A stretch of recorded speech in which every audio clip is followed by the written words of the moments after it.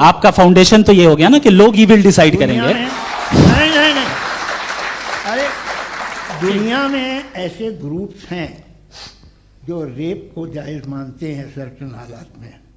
मैं डिटेल में नहीं जानूंगा, आप भी जानते हैं। ये जो आईसिस वाले थे इन्होंने क्या किया था, तो उन्होंने क्या किया उसका खुदा से कोई ताल्लुक नहीं है सर। मैंने सिंपल सवाल किया कि ईविल को आप डिफाइन करते कैसे हैं? आगे वापस आइए जी।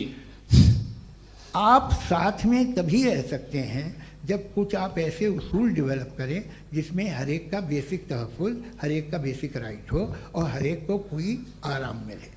यही तरीक़ा है किसी भी ऑर्गेनाइजेशन जिसमें एक से ज़्यादा लोग हैं और वो ऐसे चलती है ज़िंदगी। उसमें अगर आप गड़बड़ करेंगे तो तबाही होगी, नुकसान होगा, बर्बादियाँ आएंगी।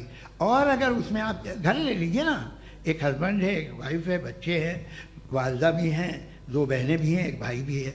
अब इसमें कोई निज़ाम आपको चाहिए साथ में रहने का, और एक दूसरे पे भरोसा रहे, एक दूसरे के बहीख्वाह हों, एक दूसरे की मदद करें, ऐसी जिंदगी। सर आपकी बात आ गई, आप ये कह रहे हैं कि लोग डिसाइड करेंगे क्या सही है क्या गलत है, यही है मेजॉरिटी डिसाइड करेगी क्या सही है क्या गलत है? अरे भाई बिल्कुल। मेजॉरिटी अगर ये कहे कि नाजी जर्मनी के साथ जिस तरह मेजॉरिटी थी कि जेनोसाइड करना सही है, आप जस्टिफाई करेंगे? उस वक्त आपका ये सवाल सिर्फ उसके बाद क्लोजिंग। हाँ, उस वक्त प्लेनेट पे जो लोग थे उनमें कितने लोग हिटलर को सही समझते? अच्छा, प्लेनेट की मेजॉरिटी तय करेगी, सोसाइटी की नहीं। प्लेनेट की मेजॉरिटी गॉड के एग्जिस्टेंस को सही मानती है, आप क्यों नहीं मानते? ये हेलो ये क्रॉस क्वेश्चन का राउंड यहाँ पर समाप्त होता है। और ये बड़ा अच्छा है कि इस तरह से फ्रेगमेंट कर दिया गया है ताकि जो मरकरी ऊपर जा रहा है नीचे जवाब दे दूं जी। प्लेनेट की ज़्यादातर मेजॉरिटी कुछ दूसरे मजहबों के खुदा को मानती है। आप उन्हें क्यों नहीं, आप तो मेजॉरिटी की बात कर रहे अच्छा, हैं। ये क्लोजिंग आप ये कह रहे हैं इविल और गुड को डिसाइड मेजॉरिटी करेगी, मेजॉरिटी जो कर दे वो सही हो जाएगा। क्लोजिंग इसको जैसा आप ही लोगों ने तय किया है उसी फॉर्मेट को फॉलो कर लेते हैं। हाँ भाई, मैंने तो भले लोगों पे एतबार किया और तब मॉडरेशन तय किया। जी, आपके पास 5 मिनट का वक्त है, क्लोजिंग आर्ग्यूमेंट है, उसके बाद हम ऑडियंस से क्वेश्चन आंसर लेंगे जावेद साहब की क्लोजिंग आर्ग्यूमेंट के बाद। ओके, बहुत शुक्रिया जी। हमारा जो टॉपिक है डज गॉड एग्जिस्ट, मैं इस पे इतने एकेडमिक तैयारी करके आया था, मुझे था कि मैंने सोचा था कि कई सारे मैं आर्ग्यूमेंट्स दूंगा, लेकिन वक्त की भी किल्लत और जावेद साहब बार बार इधर उधर चले जा रहे थे तो उसको भी थोड़ा एंटरटेन करना पड़ गया। डज गॉड एग्जिस्ट पे मैं एक ही आर्ग्यूमेंट दे पाया, आर्ग्यूमेंट्स बहुत हैं और डेफिनेटिव आर्ग्यूमेंट्स हैं, और मेरे आर्ग्यूमेंट को किसी एक राउंड में भी इन्होंने एंटरटेन नहीं किया और रेफ्यूट नहीं किया, एक राउंड में भी नहीं, एक राउंड में भी नहीं। और ना ही अभी आपका क्लोजिंग आर्ग्यूमेंट आएगा, नहीं, वो बता देना। Argument of contingency sir. अरे मैं आपसे कई बार कह चुका हूं कंटीजेंसी का मतलब अब मैं कैसे समझाऊं आपको? आपस में हाँ, आप और कितने आसानी से समझाऊं मैं, मुझे तो नहीं समझ में आ रहा है। आप अपनी आर्ग्यूमेंट ऑफ कंटीजेंसी उर्दू में बोल सकते हैं। हाँ, आप अपनी बात पूरी कर लें जी, आखिरी 4 मिनट। दूसरी चीज, just a minute please ma'am, can I talk? दूसरी चीज ये है कि आपने एक तो इसका जवाब नहीं दिया, दूसरा आपने गॉड के ना होने पर कोई डेफिनेटिव आर्ग्यूमेंट नहीं दिया, सिर्फ मजहब पे बात कर रहे हैं आप। मजहब तो आज हमारा टॉपिक ही नहीं था, आज तो हमारा टॉपिक हो, आप मजहब से ले लेकर आईएस तक चले गए। भाई हमारा क्या ताल्लुक है उससे? We condemn them. और उसका गॉड से क्या ताल्लुक है? अगर कोई गलत काम कर रहा है, किसी ने किसी को कत्ल किया, किसी ने किसी का रेप किया, उसको सजा मिलनी चाहिए। और आपके पास कोई भी rational strong foundation of morality नहीं है। आपने कहा कि मेजॉरिटी तय करेगी सोसाइटी की, वो सही होगा। मैंने कहा हिटलर को फिर आप सही कहेंगे, नहीं, प्लैनेट की सोसाइटी की मेजॉरिटी तय करेगी। तो प्लैनेट की मेजॉरिटी गॉड के एग्जिस्टेंस को मानती है, आप कह रहे हैं ये रिलीजियस है। तो यानी आपके पास कोई स्ट्रॉन्ग फाउंडेशन नहीं है ऑब्जेक्टिव मोरालिटी का। ऑब्जेक्टिव मोरालिटी का अगर कोई फाउंडेशन है तो वो सिर्फ गॉड है, गॉड है, गॉड है। Thank you. सो